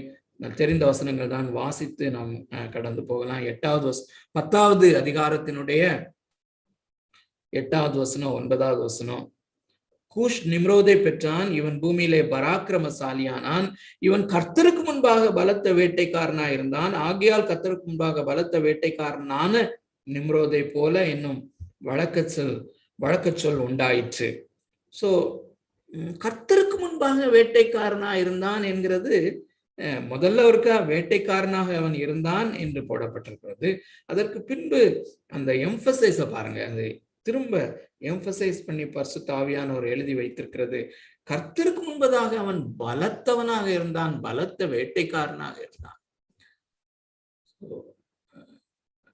Showing to be a mighty man before the Almighty God என்பது சர்வ வல்லமையுள்ள, சர்வ ஆட்சி, அரசாட்சி, அதிகாரமுடைய அந்த தேவனுக்கு முன்பதாக பலமுள்ளவனாக மனிதன் தன்னை காட்டிக்கொள்வது என்பது தேவன் அருவருக்கிற ஒரு காரியம், அல்லது தேவனுக்கு ஒவ்வாத ஒரு காரியம், அல்லது மனதிலே அவன் வேறே தேவர்களை இருதயத்திலே கொண்டுள்ளான் என்பதற்கு இது ஒரு பெரிய ஒரு அடையாளம். அருமையான தேவனுடைய பிள்ளைகளே, அப்படியே 11வது அதிகாரத்திலே நமக்கு தெரியும். 4வது வசனத்தை வாசிப்போம். 4வது வசனம், பின்னும் அவர்கள் நாம் பூமியின் மீது எங்கும் சிதறி போகாதபடிக்கு நமக்கு ஒரு நகரத்தையும், இங்கேயும் பாருங்க, நாம் சிதறி போகாதபடி, தேவனாகிய கர்த்தருடைய தெளிவான வார்த்தை என்னவென்றால், நீங்கள் பூமி எங்கும் போய், அது அந்த நோவாவின் பேழை, அந்த நோவாவின் காலத்திலே பூமி முழுவதையும் சங்காரம் பண்ணி பூமி முழுவதும் அழிக்கப்பட்டு 8 பேர் காப்பாற்றப்பட்டதை நாம் அறிந்திருக்கிறோம். அந்த 8 பேரும் வெளியே வந்து தேவனுக்கு பலி செலுத்தி, தேவன் அவர்களோடு மனுக்குலத்தோடு, அதாவது அந்த நோவாவின் குடும்பத்தோடு உடன்படிக்கை செய்யும் போது, நீங்கள் பலுகி பெருகுங்கள், பூமியை நிரப்புங்கள் அகெயின். ஆனால் இவர்கள் தேவனுடைய வார்த்தைக்கு மாறாக இங்கே 2-3 தாற்பயங்களை நான் பார்க்கிறோம். முதலாவதாக, அவனுடைய உள்ளத்திலே நிம்ரோத், அவனை சார்ந்த அல்லது பூமியில் உள்ள மக்களுடைய எண்ணத்தினுடைய ஆரம்பத்தின் காரணம் என்ன? ஒரு முறை தேவன் இப்படி முற்றிலுமாய் மனித சமுதாயத்தை அவர் நிகிரகம் பண்ணி இருக்கிறார், நம்மை தேவன் அழிக்காதபடிக்கு, அல்லது தேவனை காட்டிலும் நாம பெரியவர்களாயிருக்கும்படி, தேவன் நம்மை அழிக்க கூடாத விதத்திலே, தேவன் நம்மேலே ஒரு அவருடைய அதிகாரத்தை செலுத்தாத விதத்திலே, அல்லது தேவ கோபாக்கினை ஒன்று இருக்கிறது. அந்த தேவ கோபாக்கினை முழு உலகத்தையும் சங்கரித்தது. இனிமேல் அந்த தேவ கோபாக்கினையிலிருந்து தப்பித்துக் கொள்ள நாமே நமக்கு ஒரு உபாயத்தை உண்டாக்குவோம். For salvation. 2வது for security. இங்கே நாம் சிதறி போகாதபடி, அவருடைய வார்த்தைக்கு நம்ம வார்த்தைக்கு எதிராக, if God has said like that, we will do the opposite of it. தேவன் இப்படி கட்டளையிட்டிருப்பாரானால் அவர் என்ன பெரிய ஆளா? We are gods. We are gods. So நாம நமக்கென்று ஒரு நகரத்தை கட்டுவோம். We will be safe there. நாம் அங்க சந்தோஷமாக எல்லாருமே இணைந்து வாழ்வோம். For happiness, for joy. அந்த தேவன் என்று ஒருவரை சொல்வோமே ஆனால் அவரை முழுமையாய் நேசித்தல் என்று அந்த வரிசையாக சொன்ன காரியத்திலே இந்த மகிழ்ச்சி என்கிற காரியத்தை விட்டு விட்டேன் என்று நினைக்கிறேன். தேவன் என்று ஒருவர் இருக்கிறார், ஆனால் அவர்தான் மகிமைக்குரியவர் என்றால் என்னுடைய முழு மகிழ்ச்சியும் அவரிலே இருக்க வேண்டும். ஆனால் இங்க என்ன பார்க்கிறோம்? நம்ம ஒன்றாக இருந்து நம்ம சிதறி போனா நம்முடைய குடும்பங்களில் இருந்து, நம்முடைய குலங்களில் இருந்து நாம சிதறி போய் விடுவோம். ஒன்றாக நாம் மகிழ்ச்சியாக வாழ்வோம். நம்முடைய மகிழ்ச்சிக்கு நாமே வழி செய்வோம், நகரத்தை கட்டுவோம், நம்முடைய செக்யூரிட்டிக்கு நாமே வழி உண்டாக்குவோம். வானத்தை அளவும் சிகரத்தை அந்த 4வது வசனத்தினுடைய பிற்பகுதியை வாசிக்கிறேன். வானத்தை அளவும் சிகரமுள்ள ஒரு கோபுரத்தையும் கட்டி நமக்கு பேருண்டாக பண்ணுவோம். அகைன் எந்த காரியமும் அதுல தொக்கி இருக்கிறத பாருங்க. We will make a name for ourselves. பயங்கரமான காரியம். We will make a name for ourselves. அருமையான தேவனுடைய பிள்ளைகளே, இந்த காரியங்கள் அப்படி தொடர்ந்து வருகிறத நம்ம பார்க்கிறோம். இந்த விக்கிரக வணக்கம் என்கிற காரியத்தினுடைய டெவலப்மெண்ட்ல ஒரு சில காரியங்களை கொண்டு வர வேண்டும் என்று நினைத்தேன். நேரம் கடந்து சொல்லுகிறபடினாலே நேராக அருமையான தேவனுடைய பிள்ளைகளே, இந்த புதிய ஏற்பாட்டுக்கு நாம வருவோம். அந்த கொலோசியர் 3வது அதிகாரத்திலே, கொலோசியருக்கு எழுதின நிருபம் 3வது அதிகாரத்திலே நம்முடைய இருதயத்திலே இருக்கிற அந்த விக்கிரகம், அந்த பொருளாசை என்கிற விக்கிரகம், அதை குறித்து அப்போஸ்தலனாகிய பவுல் எழுதுகிறத நம்ம பார்க்கிறோம். சோ அந்த சரீர பிரகாரமான ஒரு விக்கிரகத்தை கல்லிலோ மண்ணிலோ செய்து வழிபடுவது மாத்திரமல்ல, அதற்கு முந்தைய நிலைமை. அருமையான தேவனுடைய பிள்ளைகளே, புறஜாதியாருக்கு தேவன் அதை அலாட் பண்ணினார் என்கிற காரியம் அதை மறந்து போக வேண்டாம்.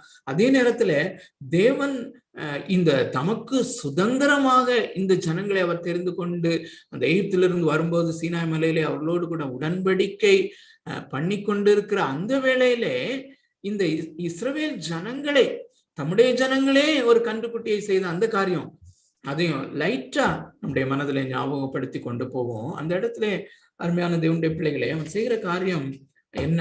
ஆரோன், அது மிக முக்கியமான காரியம். இந்த விக்கிரக வழிபாடு என்கிற காரியத்திலே நாம் கற்றுக்கொள்ள வேண்டிய இன்னொரு காரியம் என்னவென்றால், அங்கே ஆரோன் ஒரு கன்றுக்குட்டியை அவர்கள் பார்க்கும்படியாக செய்கிறானே தவிர அவன் சொல்லுகிற காரியம் என்னவென்றால், யெகோவாகிய தேவனுக்கு நாம் பண்டிகை செலுத்துவோம் என்று சொல்லுகிறான். சோ அங்கே ஒரு தேவனுடைய மனுஷன் விக்கிரக ஆராதனையை அல்லது இருதயத்திலே இருக்கிற விக்கிரகத்தின் அந்த வழிபாடு என்கிற அந்த காரியத்தை ரோமர் 1:23 பார்க்கிற அந்த அடிப்படையான காரியத்தை எப்படி வர்ணிக்கிறார் என்றால், அல்லது எப்படி அதை பொருள் படுத்துகிறார் என்றால், worshipping the false gods. அது மாத்திரமல்ல, worshipping the false gods, worshipping the true God with false identity அல்லது false way. மெய்யான தேவனை தொழுது கொள்ளாதபடி விக்கிரகங்களை தொழுது கொள்வது மாத்திரம் விக்கிரக ஆராதனை அல்ல. மெய்யான தேவனை வேறே உருவத்திலே அவரை நம்முடைய மனதிலே கொண்டு வருதல். மெய்யான தேவன் தம்மை யாரென்று தெளிவாக அவருடைய வார்த்தையிலே வெளிப்படுத்தி இருக்கிறார். ஆனால் வார்த்தையிலே வெளிப்படுத்தி இருக்கிற அந்த தேவனை நம்முடைய சொந்த இமேஜினேஷனுக்கு ஏற்றமாறு இன்னொரு தேவனாக இயேசு என்றுதான் சொல்லுகிறோம். ஆனால் வேறே விதமாக நாம் கற்பனை செய்து கொண்டு வேறே விதமானவராக அவரை பாவித்து நடத்துவோமே, ஆனால் அதுவும் விக்கிரக ஆராதனை என்று சொல்லுகிறார். சோ அருமையான தேவனுடைய பிள்ளைகளே, நம்முடைய பொருளாசை என்கிற அந்த காரியம், அந்த பொருளாசை என்கிற விக்கிரக ஆராதனை, பொருளாசை என்கிற விக்கிரகம் எனக்குள்ளே இருக்கிற அதை சேவிக்கும்படியாக நான் மெய்யான தேவனை பயன்படுத்த முடியும், அல்லது இயேசு கிறிஸ்து என்கிற அந்த தேவனை பயன்படுத்த முடியும். அப்படி செய்யும் போது தேவனை தேவன் என்று மகிமைப்படுத்தாதபடி நான் என்னுடைய பொருளாசையை நான் விக்கிரகமாக வழிபட்டு என்னையே நான் மகிமைப்படுத்துகிறவனாக மாறிவிடுகிறேன். நான் தேவனுடைய பிள்ளைகளை, கடைசியாக அந்த 1 யோவானுக்கு நாம் திருப்போம். இந்த 1 யோவான் அப்போஸ்தலனாகிய யோவான் 1வது அதிகாரத்திலே அவர் அந்த 1வது அதிகாரத்தை அல்லது 1வது தனது நிருபத்தை அவர் எழுதி முடிக்கும் போது திடீரென்று இந்த காரியத்தை கொண்டு வருகிறதை நாம் பார்க்கிறோம். 5வது அதிகாரம் அதனுடைய கடைசி வசனம் 1 யோவான் கடைசி அதிகாரம் 5வது அதிகாரத்தினுடைய கடைசி வசனம் 21வது வசனம். பிள்ளைகளே, நீங்கள் விக்கிரகங்களுக்கு விலகி உங்களை காத்துக் கொள்வீர்களாக. சோ தேவனுடைய பிள்ளைகளே, இந்த வார்த்தை, இந்த கட்டளையை அவர் யாருக்கு சொல்லுகிறார் என்றால் விசுவாசிகளுக்கு சொல்லுகிறார். முதல்ல நம்ம பார்த்தோம், 2 கோணங்களிலே இந்த மனிதனுடைய வீழ்ச்சியை நாம் பார்த்து கொண்டிருக்கிறோம். ஒன்று, நான் மறுபடியும் பிறப்பதற்கு முன்பதாக வேறே தேவர்களை பின்பற்றுகிற என்னுடைய சால்வேஷனுக்காக, என்னுடைய செக்யூரிட்டிக்காக, என்னுடைய ஃபேமுக்காக, எல்லா காரியங்களுக்காகவும். ஆனால் அருமையான தேவனுடைய பிள்ளைகளே, நான் விசுவாசியாக இருக்கும் போதும் மறுபடியும் பிறந்தவனாக விசுவாச வாழ்க்கையை நான் வாழும்போது எனக்குள்ளே விக்கிரகங்கள் உண்டு என்பதும் அது தேவனாலே அருவருக்கப்படுகிற ஒரு காரியம் என்றும் தேவனுக்கு பிரியமில்லாத ஒரு காரியம் என்றும் நாம் அறிந்து கொள்ள வேண்டும். இங்கே அப்போஸ்தலனாகிய யோவான் விசுவாசிகளுக்கு தான் எழுதுகிறார், பிள்ளைகளே, நீங்கள் விக்கிரகங்களுக்கு விலகி இருங்க. அருமையான தேவனுடைய பிள்ளைகளே, தேவனை அலாதியாய் நேசிக்க, அவரே என்னுடைய அலாதியான ஆசையாக இல்லாதபடி, அவர் மாத்திரமே என்னுடைய பூரணமான அல்லது சொல்லி முடியாததும் மகிமையால் நிறைந்ததுமாயிருக்கிற கழிகூறக்கூடிய அந்த மகிழ்ச்சியாக அவரே இல்லாதபடி, அல்லது என்னுடைய பயத்துக்குரியவராக அவர் மாத்திரமே இல்லாதபடி, என்னுடைய மகிழ்ச்சி வேறே எனக்கு தேவையான பொருட்களிலே திரும்பும் போது அது பயங்கரமான விக்கிரக ஆராதனை என்பதை நாம் அறிந்திருக்கிறோம். தேவன் அருவருக்கிற ஒரு காரியம் என்பதை அறிந்திருக்கிறோம். அருமையான தேவனுடைய பிள்ளைகளே, நல்ல காரியங்கள், நமக்கு தேவையான காரியங்கள் விக்கிரகமாக மாறிவிடலாம். நம்முடைய அன்பு அந்த எப்பொழுது அந்த தேவனை காட்டிலும் இந்த பகுதிக்கு செல்லுகிறது என்பதை மிகுந்த ஜாக்கிரதையோடு நாம் கவனிக்காவிட்டால், எப்படி நல்ல காரியங்கள், தேவையான காரியங்கள் எதெல்லாம் நம்முடைய விக்கிரகங்களாக மாறிவிடலாம். நம்முடைய குடும்பம் விக்கிரகமாக மாறிவிடலாம், என்னுடைய மனைவி விக்கிரகமாக மாறிவிடலாம், என்னுடைய பிள்ளைகள், என்னுடைய குழந்தை, என்னுடைய பிள்ளைகள் விக்கிரகமாக மாறிவிடலாம், என்னுடைய படிப்பு விக்கிரகமாக மாறிவிடலாம். எதற்கு நான் அதிக நேரத்தை கொடுக்கிறேன், எதற்கு நான் அதிகமான எனர்ஜியை ஸ்பெண்ட் பண்றேன், எதற்கு நான் அதிகமான கவனத்தை செலுத்துகிறேன் என்பதை பொறுத்தது. என்னுடைய கேரியர், என்னுடைய ப்ரொஃபஷன் விக்கிரகமாக மாறிவிடலாம், என்னுடைய பிசினஸ் விக்கிரகமாக மாறிவிடலாம், என்னுடைய வீடு, நான் ஒரு வீடு கட்ட வேண்டும் என்கிற அந்த காரியம் ஒரு விக்கிரகமாக மாறிவிடலாம். அருமையான தேவனுடைய பிள்ளைகளே, என்னுடைய ஊழியம் விக்கிரகமாக மாறிவிட வாய்ப்பு இருக்கிறது. அநேக வாலிபர்கள் ஊழியத்துக்கு வரும்போது ஒரு ஃபேமஸான பிரீச்சராக வேண்டும் என்று, வாலிபர்கள் மாத்திரம் இல்லை, எல்லாருக்கும் வருகிறது. அதிலே கவனத்தை செலுத்தி அதை அப்படி சென்று கொண்டிருந்தால் அது விக்கிரகமாக மாறிவிடுகிறது. Search building can become an idol. சமீபத்துல நான் கேள்விப்பட்டேன். நான் நினைச்சிட்டு இருந்தேன் 100 கோடி சென்னையில 100 கோடிக்கு சர்ச் கட்ட போறாங்க, சர்ச் பில்டிங், சர்ச்ன்னு சொல்ல முடியாது. ஆனா இப்பதான் கேள்விப்பட்டேன் 140 கோடி. உண்மையான தேவனுடைய பிள்ளைகளே, unless we are very careful, இந்த சபை கட்டிடம் விக்கிரகம்தான் என்பதை இனம் கண்டுகொள்கிறவர்கள் பாக்கியவான்கள். அருமையான தேவனுடைய பிள்ளைகளே, ஒரு மினிஸ்ட்ரி கூட விக்கிரகமா மாறிப்போம். என்னுடைய பிரசங்கங்கள், search pulpits can become idol. It's not the ministry that we are called to love. It is God. It is Christ. ஒரு வசனத்தை மாத்திரம் வாசித்து முடிக்க விரும்புகிறேன். அருமையானவர்களே, இந்த ஊழியத்தை நான் தேவனை காட்டிலும் அதிகமா என்னுடைய ஊழியத்தை நேசிக்கிறேன், அல்லது இப்படிப்பட்ட காரியங்களை நேசிக்கிறேன், அல்லது இப்படிப்பட்ட நான் மென்ஷன் பண்ண இந்த காரியங்கள் எல்லாம் விக்கிரகமாய் மாறிவிட்டது என்பதை அறிந்து கொள்ளும்படியா லிட்மஸ் டெஸ்ட், இன்னொரு காரியம் லிட்மஸ் டெஸ்ட் சொல்வார்கள். அப்படிப்பட்ட ஒரு டெஸ்ட் அந்த காரியத்திலே கொஞ்சத்தை நான் இழந்து விடும் போது என்னால் சகிக்க கூடாமல் போய்விடுகிறது. ஒரு ஊழியத்திலே எஸ்டாப்ளிஷ் ஆகி நான் வந்து கொண்டிருக்கிறேன், அந்த ஊழியம் திடீரென்று என்னை விட்டு எடுபடும் போது சந்தோஷமாக, இந்த ஊழியம் அல்ல என்னுடைய சந்தோஷம், என்னுடைய மகிழ்ச்சி இந்த ஊழியம் அல்ல, என்னுடைய மகிழ்ச்சி இந்த புல்பிட் அல்ல, என்னுடைய மகிழ்ச்சி இந்த ஆர்கனைசேஷன் அல்ல, என்னுடைய மகிழ்ச்சி இந்த ஸ்ட்ரக்சர் அல்ல, என்னுடைய மகிழ்ச்சி காட் த பர்சன்.